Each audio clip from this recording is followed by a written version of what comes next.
So part one के बाद हम लोग अब चलते हैं अपने पार्ट टू पे। जैसा कि उसमें बताया हुआ था कि ये CSIR NET GATE IIT JAM UP PGT और जितने भी कॉम्पिटिटिव एग्जाम होते हैं केमिस्ट्री से रिलेटेड का सबसे आसान टॉपिक है एसिड बेस। सारे एग्जाम में पूछा जाता है और काफी इंपॉर्टेंट है।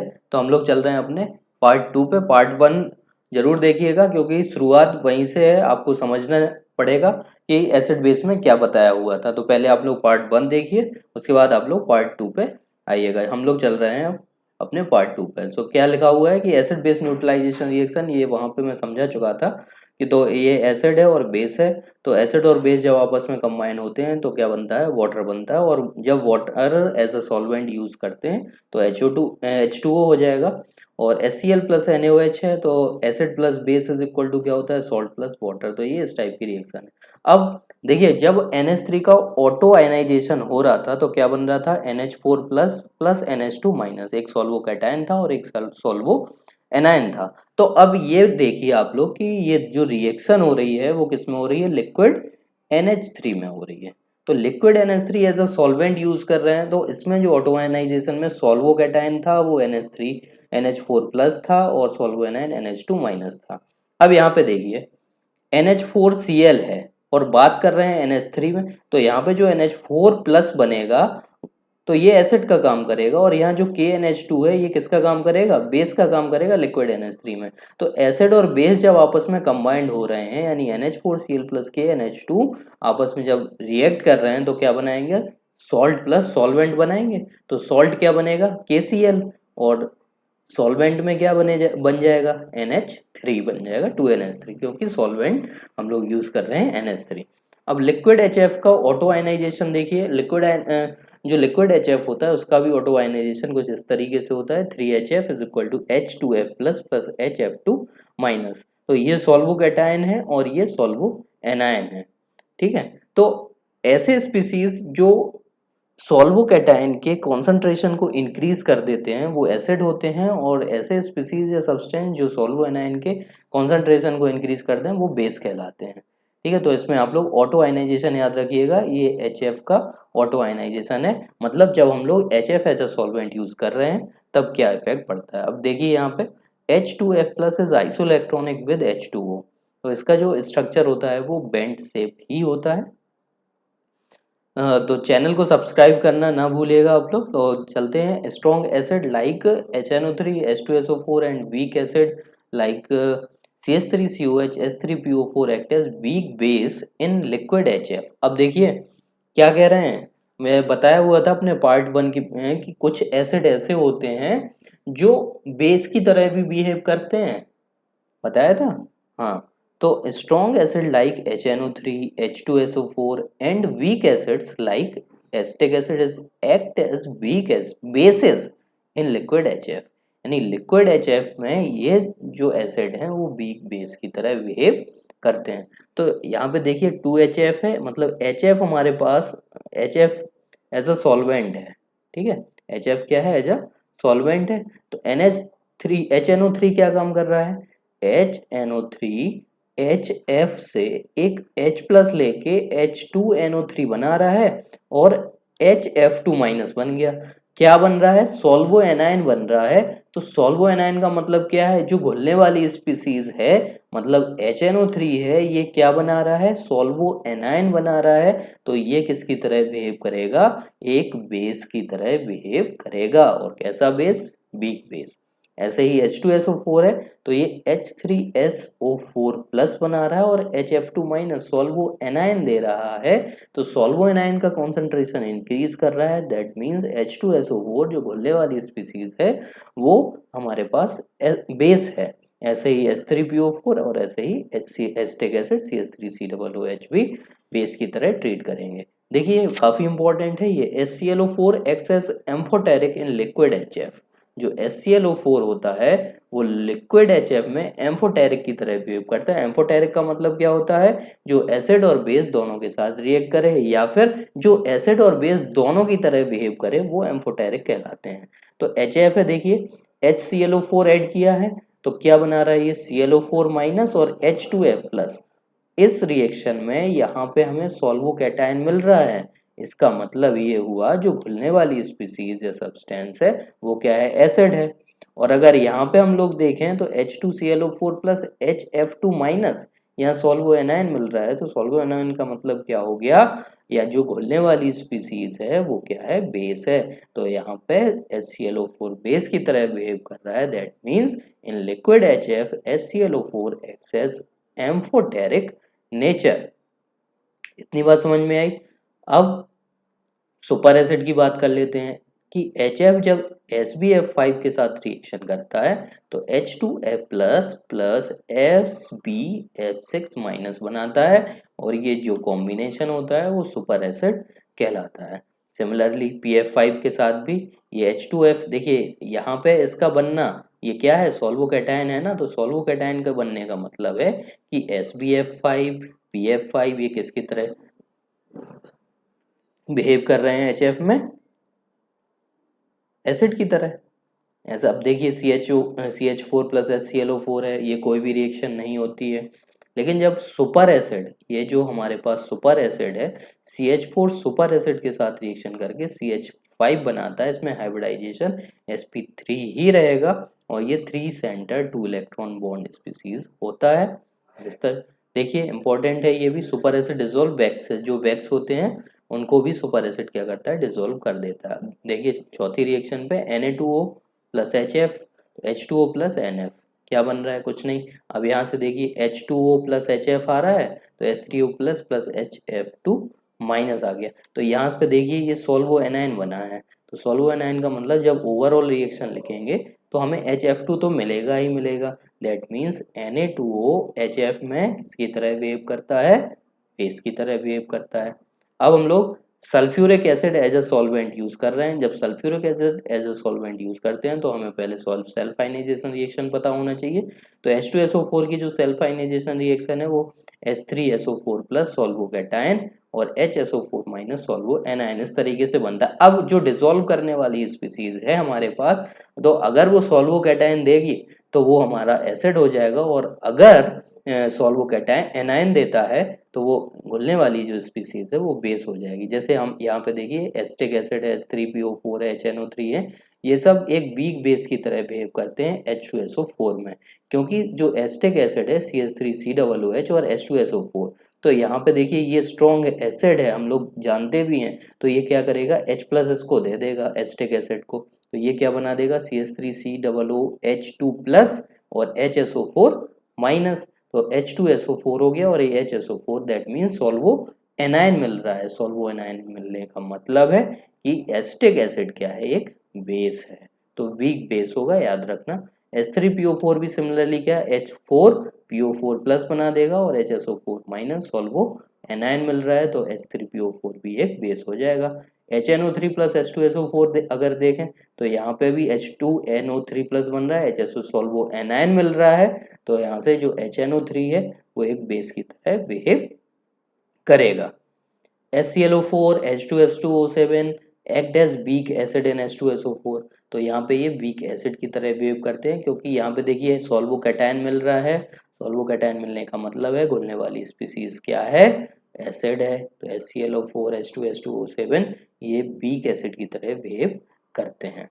तो सॉल्वो कैटायन सॉल्वो एनायन का आप लोगों को नॉलेज होना चाहिए, दैट मीन्स सेल्फ आयनाइजेशन या ऑटो आयनाइजेशन रिएक्शन आपको पता होना चाहिए। अब यूरिया का बात कर लें, तो यूरिया पानी में तो देखो ये न्यूट्रल होता है, neutral in water, act as weak base in H2SO4, H2SO4 में एक वीक बेस की तरह बिहेव करता है, क्योंकि ये क्या करता है H2SO4 से प्रोटॉन को एब्स्ट्रैक्ट करके NH2CONH3 प्लस बना देता है और HSO4 माइनस बना देता है। तो क्या दे रहा है, ये सॉल्वो एनायन दे रहा है, तो सॉल्वो एनायन दे रहा है, इसका घुलने वाली स्पीसीज क्या हो जाएगी, बेस हो जाएगी। ऑर्थोबोरिक एसिड है BOH का whole thrice is a weak in aqueous solution, तो मोनोबेसिक लुइस एसिड है, तो ऑर्थोबोरिक एसिड किसका एक्वस सॉल्यूशन में एक वीक बेस की तरह ट्रीट करता है, ये क्या है, मोनोबेसिक एसिड होता है, सॉरी मोनोबेसिक एसिड है एक्वस में। ये हो गया। Sulphuric acid H3SOF strong acid in H2SO4, very important, कि जो फ्लोरोसल्फ्यूरिक एसिड होता है H3HSO3F वो सल्फ्यूरिक एसिड में स्ट्रॉन्ग एसिड की तरह बिहेव करता है। अब मान लीजिए हमारे पास ऑटो आयनाइजेशन ऑफ HSO3 है, काफी स्ट्रॉन्ग एसिड है ये, ठीक। तो इसका भी हम लोगों को ऑटो आयनाइजेशन पता होना चाहिए, क्योंकि अब ये एज अ सॉल्वेंट यूज कर रहे हैं हम लोग। तो ये SO3F माइनस सॉल्वो एनायन बना रहा है और H2SO3F, बस ये ऑटो आयनाइजेशन रिएक्शन हो रही है। तो सॉल्वो एनायन और सॉल्वो कैटायन बना। अब देखिए यहाँ पे जो SbF5 है, act as super acid in HSO3F, ये SbF5 है और यहाँ पे HSO3F है। यहाँ पे देखिए क्या बन रहा है, सॉल्वो कैटायन बन रहा है। तो सॉल्वो कैटायन बन रहा है और यहाँ पे देखिए SbF5 तो था ही, साथ में SO3F भी लग गया है और एक H प्लस इसके पास आ गया, तो ये H2SO3F प्लस सॉल्वो कैटायन दे रहा है। दैट मीन्स SbF5 किस तरह बिहेव करता है, एक एसिड की तरह, सुपर एसिड की तरह। लिक्विड BrF3 अब अगर एज ए सॉल्वेंट यूज करते हैं तो इसकी भी ऑटो आयनाइजेशन रिएक्शन क्या होगी, बी आर एफ थ्री तो BrF2 प्लस बना और BrF4 माइनस बना। ये पार्ट 1 में भी समझा हुआ था हम लोगों ने। तो यहाँ पे सॉल्वो कैटायन है तो एसिड और सॉल्वो एनायन है तो बेस हो जाएगा। अब देखिए यहाँ पे KF और NF है, KF और NF को जब BrF3 में हम लोग डिसॉल्व कर रहे हैं ना, तो BrF4 मिल रहा है। अब BrF4 क्या मिल रहा है, ये सॉल्वो एनायन है। दैट मीन्स जो घुलने वाली स्पीसीज है वो क्या है, हमारी बेस है। तो ये बेस की तरह बिहेव करेंगे। अब यहाँ पे देखिए SbF5, AsF5, BF5, SN, SnCl4, AuCl, Si, ये जितने भी हैं वो किसकी तरह बिहेव करते हैं BrF3 में, एसिड की तरह बिहेव करते हैं, क्योंकि ये सभी स्पीसीज BrF3 में घुल के सॉल्वो कैटायन देते हैं। देखिए SbF5 है और BrF3 के साथ रिएक्शन कर रहा है, तो SbF6 माइनस बना रहा है और BrF2 प्लस बना रहा है। यानी हमें क्या मिल रहा है, सॉल्वो कैटायन मिल रहा है। तो सॉल्वो कैटायन जब मिलता है तो घुलने वाली स्पीसीज क्या होती है, एसिड होती है। ये रिएक्शन नेट जून 2019 में पूछी गई थी, वेरी इंपॉर्टेंट। देखिए यहाँ पे SnF4 है और BrF3 है, तो SnF6 2 माइनस और BrF2 प्लस बना है, मतलब ये सॉल्वो कैटायन दे रहा है। AuF3 प्लस BrF3 है तो AuF4 माइनस और BrF2 ये भी सॉल्वो कैटायन दे रहा है। तो जब दोनों में सॉल्वो कैटायन दे रहे हैं तो SnF4 और AuF3 ये किसकी तरह बिहेव करेंगे, एसिड की तरह बिहेव करेंगे। अब देखिए NaCl है और BrF3 है, तो BrF3 और एक यहाँ से क्या आ जा रहा है, Cl माइनस आ जाएगा इसके पास, तो Na प्लस बन जाएगा। तो यहाँ से ये क्या दे रहा है, सॉल्वो एनायन दे रहा है। तो NaCl, अगर हम लोग एक्व सॉल्यूशन पढ़ते हैं तो NaCl क्या है, सॉल्ट है, लेकिन BrF3 में जो NaCl है वो एक बेस है। लिक्विड SO2 अगर हमारे पास एज अ सॉल्वेंट हम लोग यूज कर रहे हैं तो ऑटो आयनाइजेशन पता होना चाहिए, SO2 प्लस होता है और SO3 2 माइनस होता है। तो देखिए यहाँ पे SO2 प्लस मिलेगा, यहाँ से भी SO2 प्लस मिलेगा, तो ये SO2 में किसकी तरह बिहेव करेंगे, लिक्विड SO2 में एसिड की तरह बिहेव करेंगे, क्योंकि सॉल्वो कैटायन दे रहे हैं। और यहाँ पे देखिए K2SO3, Na2SO3, ये SO3 2 माइनस देंगे, देंगे कि नहीं देंगे। तो यहाँ से देखिए ये सॉल्वो एनायन दे रहे हैं तो ये बेस की तरह बिहेव करेंगे। तो आप लोग अब समझ सकते हैं कि न्यूट्रलाइजेशन रिएक्शन का मतलब होता है H प्लस और OH minus. That means liquid SO2 में यहाँ पे SO2 प्लस है और यहाँ पे SO3 2 माइनस है। तो यहाँ इसको H प्लस मान लीजिए, इसको OH माइनस मान लीजिए, तो H2O बनाएंगे, मतलब लिक्विड SO2 है तो SO2 बनाएंगे, यानी सॉल्वेंट मिल रहा है। बाकी यहाँ से K है और यहाँ से Cl है, तो 2KCl, that means acid plus base is equal to salt plus solvent. ठीक है, समझ आ गया।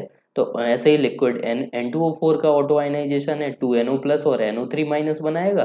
तो जो NO वाले स्पीसीज होंगे वो एसिड होंगे, NO3 माइनस वाले स्पीसीज होंगे वो हमारे पास क्या होंगे, सॉल्वो एनायन बना रहे हैं तो वो बेस कहलाएंगे। तो NaNO3 क्या है, NO3 माइनस दे रहा है, सॉल्वो एनायन बनेगा, सॉल्वो एनायन बनने का मतलब है NaNO3 क्या है, एक बेस है। तो ऐसे ही यहाँ पे ये भी बेस हो जाएगा। न्यूट्रलाइजेशन रिएक्शन देखें तो NO प्लस यहाँ से मिल रहा है, NO3 माइनस मिल रहा है, तो N2O4 सॉल्वेंट मिल जाएगा और NaCl जब ये आपस में मिलेंगे तो सॉल्ट बनेगा। तो acid plus base is equal to क्या होता है, सॉल्ट प्लस सॉल्वेंट, ये हो गया। अब चलते हैं हम लोग Lewis concept of acid base. तो जो इलेक्ट्रॉन पेयर डोनर होते हैं उनको हम लोग बोलते हैं base, electron pair donor. Lewis base और जो इलेक्ट्रॉन पेयर एक्सेप्टर होते हैं ये इलेक्ट्रॉन डेफिशिएंट होते हैं, इनको हम लोग बोलते हैं लुईस एसिड। यानी electron pair acceptor electron deficient है, इनको हम लोग क्या बोलते हैं, लुईस एसिड बोलते हैं। इनको इलेक्ट्रोफाइल भी बोला जाता है। और जो इलेक्ट्रॉन पेयर डोनर होते हैं वो इलेक्ट्रॉन रिच स्पीसीज होते हैं, इनमें अपने इलेक्ट्रॉन पेयर को डोनेट करने की टेंडेंसी होती है, तो ये बेस कहलाते हैं। इनको न्यूक्लियोफाइल भी कहते हैं या फिर लिगेंड्स भी कहते हैं।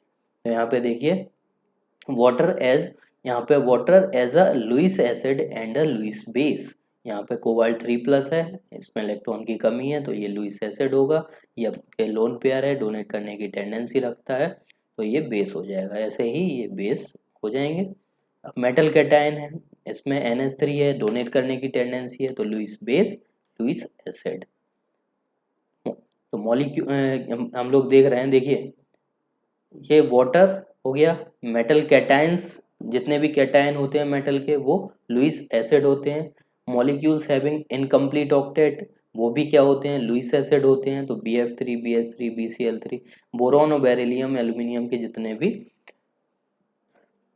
कंपाउंड हैं वो क्या कहलाएंगे, हमारे पास लुईस एसिड कहलाएंगे, क्योंकि इनके पास इलेक्ट्रॉन पेयर की कमी होती है। Lewis base electron rich species होते हैं, तो ये इलेक्ट्रॉन दूसरे को क्या कर सकते हैं, ट्रांसफर कर सकते हैं आसानी से, ये लुईस बेस कहलाते हैं। ये कुछ एग्जाम्पल हैं, इनको आप लोग पढ़िएगा।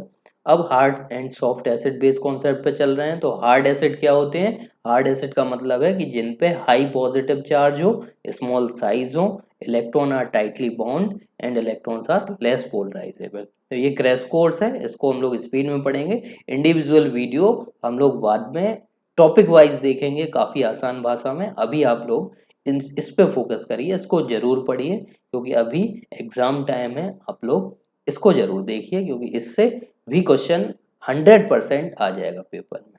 तो ये हाई आयनाइजेशन एनर्जी, ये सारी चीजें हैं, तो इनके एग्जाम्पल हैं। देखिए जितना ज्यादा पॉजिटिव चार्ज होगा उसका साइज कैसा होगा, फजान रूल क्या कहता है, हाई पॉजिटिव चार्ज है तो साइज उसका कैसा हो जाएगा, छोटा हो जाएगा ना। और छोटा हो जाएगा तो उसमें इलेक्ट्रॉन कैसे होंगे, टाइटली बॉन्ड होंगे, और electrons are less polarize, high ionization energy. अब देखिए जैसे Na+ है, Mg2+ है, Al3+ है, तो इनमें क्या हो गया, ये ऑक्टेट रूल को फॉलो करने लगे।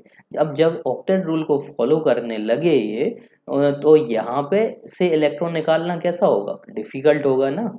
तो जब इलेक्ट्रॉन निकालना डिफिकल्ट होता है, उसका मतलब वो होता है हार्डनेस आ चुकी है उसमें, तो हार्डनेस आ गया है, ये हार्डनेस होगी। अब सॉफ्ट एसिड की बात करें तो ये लेस पॉजिटिव चार्ज होगा इसके पास, ये हो गया लेस पॉजिटिव चार्ज।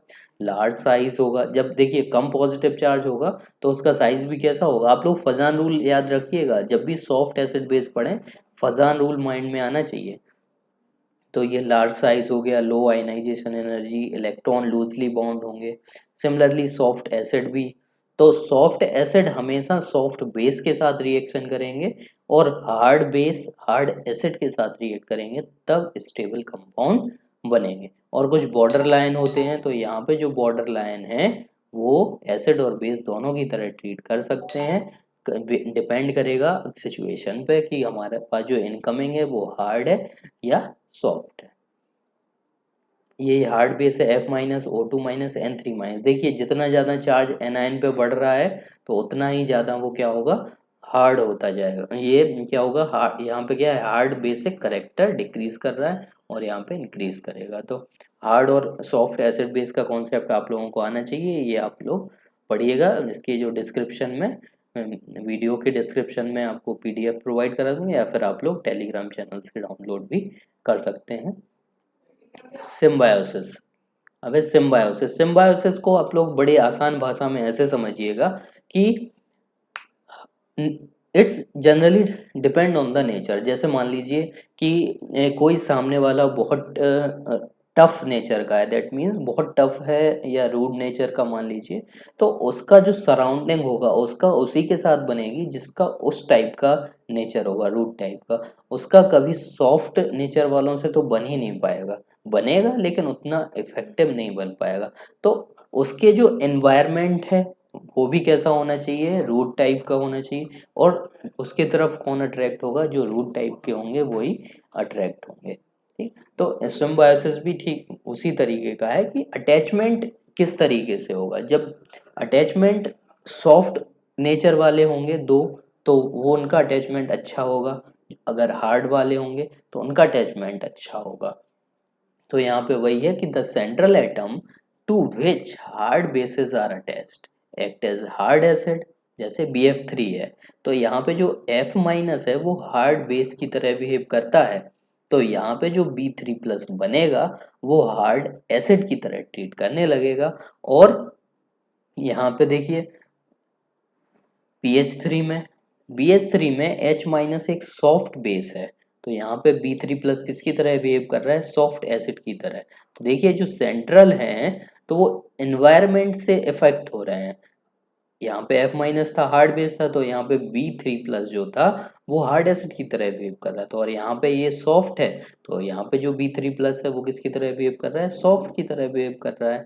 तो यहाँ पे देखिए आने वाला जो इनकमिंग लिगेंड है वो अगर हार्ड है तो स्टेबल होगा, यानी BF4 माइनस स्टेबल है।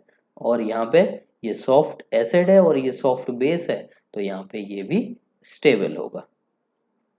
देखिए BF3 और H माइनस है, तो यहाँ पे जो F3 है वो हार्ड है और H माइनस कैसा है? सॉफ्ट है। तो ये हो जाएगा लेस स्टेबल, और ये लेस स्टेबल, तो ये स्टेबिलिटी की तरफ भागते हैं। BF4 माइनस और BH4 माइनस ये स्टेबिलिटी की तरफ भागते हैं। सिमिलरली यहाँ पे भी देखिए हार्ड एसिड सॉफ्ट बेस है, सॉफ्ट एसिड हार्ड बेस है, तो हार्ड हार्ड सॉफ्ट सॉफ्ट, आप लोगों को हार्ड हार्ड सॉफ्ट सॉफ्ट याद रखना है, ये चीज़ें याद रखना है। ठीक है, LiI है और CSF है, तो लिथियम हार्ड है, आयोडीन सॉफ्ट है। यहाँ पे CS सॉफ्ट है और F हार्ड है, तो LiF स्टेबल बनेगा, hard acid hard base, soft acid soft base, stability की तरफ जाते हैं। स्टेबिलिटी ऑफ द कॉम्प्लेक्सेस भी वही है कि अगर इसमें आप लोगों को सिर्फ कॉन्सेप्ट इतना याद रखना है कि अगर हमारे पास लिगेंड सॉफ्ट है तो अटैचमेंट होने वाले भी लिगेंड अगर सॉफ्ट हैं तो वो स्टेबल होगा। मेटल सॉफ्ट है तो स्टेबल होगा। अगर मेट इन पैरामीटर्स पे ये खरा नहीं उतर रहा है तो वो अनस्टेबल हो जाएगा। जैसे यहाँ पे देखिए ये CO है, CN है और SCN है, यहाँ पे तीनों ही क्या है? सॉफ्ट हैं, तो ये ज़्यादा स्टेबल होगा। यहाँ पे देखिए CO सॉफ्ट है, CN सॉफ्ट है, लेकिन NCS है वो हार्ड है, तो ये लेस स्टेबल होगा। ठीक है, तो ये चीज़ें आप लोगों को याद रखना है। ऐसे ही इनको आप लोग पढ़िएगा। एक और बात याद रखना है कि अगर स्मॉल साइज ऑफ कैटायन और स्मॉल साइज ऑफ एनायन है, या लार्ज साइज ऑफ कैटायन है, लार्ज साइज ऑफ एनायन है, तो ये लेस सॉल्युबल होंगे। दैट मीन्स जैसे LiF है, small size of cation lithium, small size में LiF, ये बिल्कुल भी डिसॉल्व नहीं होगा या लेस सॉल्युबल होगा। हाईली पोलर होते हैं लेकिन फिर भी ये क्या होते हैं? डिसॉल्व नहीं होते हैं। सेम ऐसे ही इसमें भी है, तो इसको याद रखिएगा आप लोग, इस पे बेस्ड भी क्वेश्चन आते हैं। और ये हार्ड एसिड और हार्ड बेस है ना, तो ये आयनिक बॉन्ड बनाएंगे, और सॉफ्ट एसिड और सॉफ्ट बेस हैं तो ये कोवेलेंट बॉन्ड बनाएंगे। इसका देख लेते हैं, सिलिकॉन के जो हैलाइड्स होते हैं इनका एसिडिक करेक्टर। तो Lewis acidic character left to right जाने पर, मतलब ऊपर से नीचे आने पर, जैसे सिलिकॉन फ्लोराइड है, सिलिकॉन क्लोराइड है, सिलिकॉन ब्रोमाइड और सिलिकॉन आयोडाइड, तो इसमें ये जो करेक्टर हो रहा है वो लुईस एसिड करेक्टर क्या कर रहा है? डिक्रीज कर रहा है, क्योंकि इसमें कोई भी सिग्निफिकेंट बॉन्डिंग नहीं होती है, ना तो बैक बॉन्डिंग होती है इस टाइप में। लेकिन बोरॉन का क्या है? यहाँ पे देखिए पी पाई डी पाई बॉन्डिंग है और यहाँ पे पी पाई बॉन्डिंग है, तो ये क्या है? Less electronegative. यहाँ पे क्या होता है? BF3 तो है, BF3 में क्या होता है? यहाँ पे partial double bond character develop हो जाता है ब्रोमीन और फ्लोरीन के बीच में। यहाँ पे partial double bond character develop होता है, जिस वजह से ये इलेक्ट्रॉन लेने की टेंडेंसी इस बी की है वो आसान नहीं होती है। लेकिन जब हम लोग नीचे जाते हैं, जैसे BF3 BCl3 BBr3 BI3, तो यहाँ पे क्या है? ये हो गया बहुत नीचे, और ये हमारा Br2P का है। ठीक है, तो इसमें जो ओवरलैपिंग होती है वो उतनी हो ही नहीं पाती है, इफेक्टिव ओवरलैपिंग जो बैक पाई बॉन्डिंग होती है। इसलिए यहाँ पे ये अच्छा लुईस एसिड होगा और ये वीक लुईस एसिड होगा। ठीक है, इसको समझिएगा। ऐसे ये भी है ऑटो आयनाइजेशन, ये हम लोग सब पढ़ चुके हैं, क्वेश्चन है यहाँ पे। देखिए ऑटो आयनाइजेशन बताया गया है कि POCl3 का ऑटो आयनाइजेशन किस तरीके से होता है, COCl2 का इस तरीके से होता है, NOCl का इस तरीके, मतलब अगर ये एज ए सॉल्वेंट हम लोग यूज कर रहे हैं तो इनका ऑटो आयनाइजेशन इस तरीके से होता है। POCl3 है तो AlCl3, देखिए POCl3 ले रहे हैं, AlCl3 क्या के साथ रिएक्शन कर रहे हैं तो POCl2 प्लस बना रहा है, सॉल्वो कैटायन बना रहा है तो AlCl3 क्या हो जाएगा, एसिड हो जाएगा। यहाँ पे भी POCl3 तो ये भी एसिड हो जाएगा, यहाँ पे ये भी एसिड हो जाएगा, क्योंकि सब में क्या मिल रहा है हमें, सॉल्वो कैटायन मिल रहा है। ठीक है, तो ये सब आप लोग पढ़िएगा, काफ़ी आसान है। प्रोटॉन एफिनिटी ऑर्डर ये भी आसान से टॉपिक हैं, इनको आप लोग बिल्कुल पढ़िएगा अच्छे से। काफ़ी अब केवल 14 से 15 दिन बचे हुए हैं नेट के एग्ज़ाम के लिए, तो इनको आप लोग कंप्लीट करिएगा। सो ये हो गया हमारा क्रैश कोर्स पार्ट 1 और पार्ट 2 कंप्लीट हो गया। पार्ट 1 भी जरूर देखें क्योंकि स्टार्टिंग वहीं से है। सो पार्ट 1 पार्ट 2 हम लोग कंप्लीट कर चुके हैं, एसिड बेस अपना कंप्लीट कर चुके हैं। वीडियो को लाइक करें, ज़्यादा से ज़्यादा शेयर करें। Thanks for watching.